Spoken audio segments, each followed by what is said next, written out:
Hello everyone, welcome to Ferdinand tutorials. I hope you're doing well. Today is another Tuesday for us to discuss on some of the issues that are bothering us all as undergrad in a university. So recently I received a message from a 200 level student, and the guy was actually asking me, please Ferdinand, where do I do my IT? Which kind of company do you suggest that I do my IT? And then what do I do when I get to the company and every other thing. So the questions were much, and then I had to give him some of my ideas and what I think he should do, and then get the desired result that he needs. So but notwithstanding, I just decided to make a video about this so that others too can learn who are passing through this same problem, and maybe don't have any other person to ask the questions to get the right answer. One thing about industrial training is all about your experience. It's not just a time you come and you start doing your business, in as much as the money is important. But industrial training should be all about your experience, should be all about the things you've studied in your university. What is the first-hand experience you're getting, because some universities don't actually do the practical. Some universities don't actually expose you to the laboratory to do one or two things. So the industrial training is usually 6 months industrial training. So industrial training is actually the time where you have to expose yourself to the things you've learned, and then see the laboratory equipment, try to touch them, try to use them, and then see how they work. Are we together now? So this industrial training is done by students in their third year in the university. It's usually in the second semester. That's when they do this industrial training. So I did mine in a pharmaceutical company, and then one will be asking, how do you decide that you do yours in a pharmaceutical company? Do your goal align to you doing yours in a pharmaceutical company? And then how were you able to get slots? One thing that we face in our world today is that the places for industrial training are usually competitive. First of all, you need to know, what do I want to do?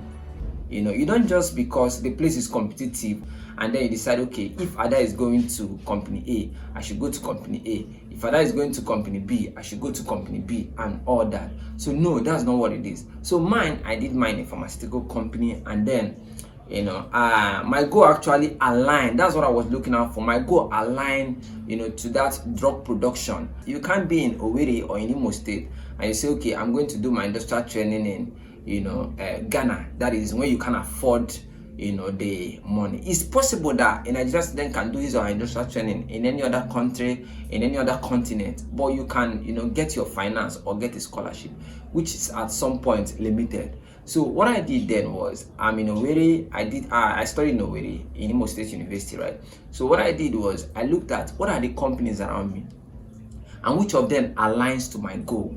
Because as a 200 level student, I believe by now you should actually know what you want to do. What is your goal? What is driving you?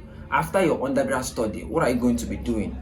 Are we getting what I'm saying? So industrial training, should also help you to take you closer to that your goal. So I looked at what companies are closer to me. It was majorly hospitals, it was laboratories, food labs. Those ones didn't all go well with me. So I heard about a company, a pharmaceutical company actually. The name should be anonymous, no offense. And then I applied. It was very competitive. A lot of my classmates joined me in that place, so it was very competitive. So that was how I decided to, okay, I'm going to do my industrial training in a pharmaceutical company. And then the other processes followed. So first of all, you should look at the area you live, and then the goals you have. If already you are in Abia State, you are in Ogun State, you are in Ibadan, you should look at, okay, what are the companies in my area, and then can I really afford doing my industrial training in another state in terms of finance? Can I really afford doing my industrial training in Lagos in terms of finance? So when you figure that part out, then you can now limit your choice to that your state, and then look out for the companies. Maybe you might not get the best company that align with your goals, but you can choose the one you think that aligns, maybe in least expectancy. Are we together now? So that is what you need to do. After you've looked out for your areas and then your goals, now you also have to look out for the industries around. That is where you begin to search. You can do a Google search. You can ask individuals, maybe your senior colleagues that you think that know what they do or what they're doing. So you ask them, say, okay, what kind of company do you suggest that I do my industrial training? Why? Give me your reason. You understand? You interact with people who are, above you. Asking questions or asking for a recommendation doesn't show weakness. It actually shows strength, because you summoned a lot of courage to come to an individual and ask them questions. So those are some of the things you will do to get your desired company. First of all, look at your area that you live, and then in terms of your finance and everything, look at your goal. What do you want to do after your undergrad? What do you want to do after your phase in school? Do you want to go into business? Do you want to go into the pharmaceutical area? Do you want to do industrial biotechnology? Do you want to do marketing? What do you want to do? So what you want to do will actually align your focus to, okay, I want to do my industrial training in a radio station, I want to do it in a TV station. Don't limit yourself. Don't go for the list. Start from the top to apply. Do you understand? And I hope you get the best place for your industrial training. So if this video goes well with you, if you find value in this video, don't forget to share this video. Don't forget to like this video. Thank you, and see you again in my next video. Bye for now.